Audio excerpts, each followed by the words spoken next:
1, 2, 3, 4, 5, 6, 7, 8.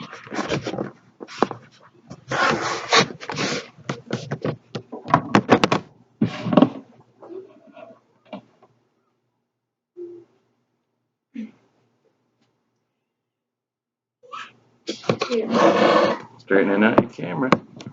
All right, you're all set. The #1 best-selling children's book on the shelf this week is A Mouse Named Cat, illustrated by Amanda Brooks. Or at least those are the headlines I hope to see in the bookstores one day. I am an aspiring children's book illustrator, and I have been working on A Mouse Named Cat. But it isn't easy to do while attending college for radiography and being a stay-at-home mom. I first discovered my love for drawing and painting about 7 years ago. I was laying around pregnant and bored, and my husband turned to me out of nowhere and said, "Let's go get some paint." And that's how it all began. I started drawing and painting all the time. I would do paintings for myself to put on the walls and paintings for other people to give as gifts. The more and more I painted, the more I realized that the style I liked to do best was with cute cartoons. My dream for wanting to become a children's book illustrator came about when my husband was bored one day at work and came up with a story about a mouse named Cat. I thought the story was adorable and thought how cool it would be if I illustrated the story and got it published. What if we did this with other stories too? Even though I have such great ambition for illustration, I know that it is probably more of a side job, so I am going to college to become a radiology technician. I chose my major to be radiography because I always thought that the field of healthcare was interesting, and I thought that doing x-rays would be cool. I also thought that having a career in where I help people who are injured would be fulfilling.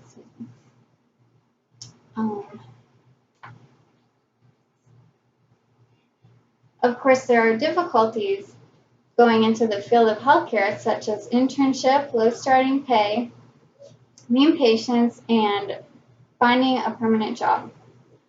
However, overcoming these obstacles will all be worth it because I will be able to better support my children who mean the world to me. Being a stay-at-home mom requires a lot of things that are very time-consuming. You have very little free time. But I enjoy every minute of it. I am sad that my 2-year-old will be growing up, but I am happy that I will have more free time to work on my illustrations and taking college courses. A lot of my inspiration came from my children. Whenever we are reading their favorite books on the couch, a picture pops in my mind of us reading one of my stories that I have illustrated myself. I may be a student and stay-at-home mom now, but I am looking forward to a successful career in radiography and hopefully in children's book illustration. Hopefully you will see my name in your favorite bookstores in a few years.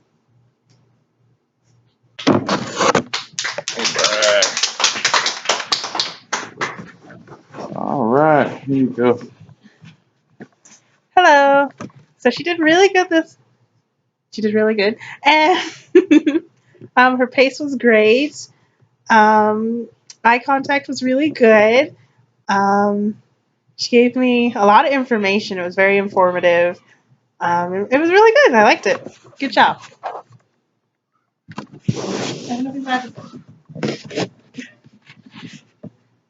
She was very good, and she should be a good storybook writer down the way. I think she did a good job. She got her point across and provided a lot of information. I like her choice of topic. It was something that personally, relates to her personally. So, and she did a good job of explaining it in a way that was easily understandable.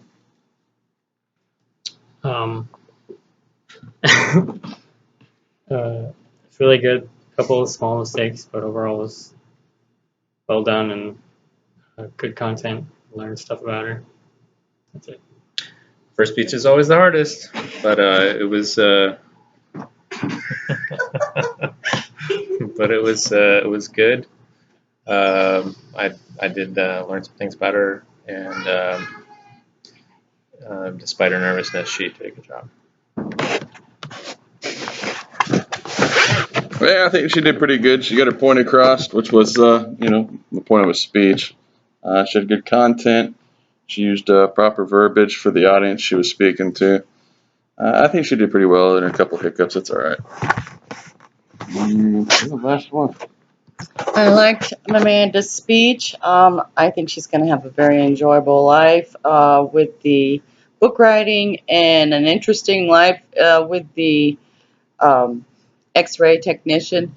So I enjoyed her speech. The last word. Bye. There we go. I'm supposed to show you that part again. No. Okay.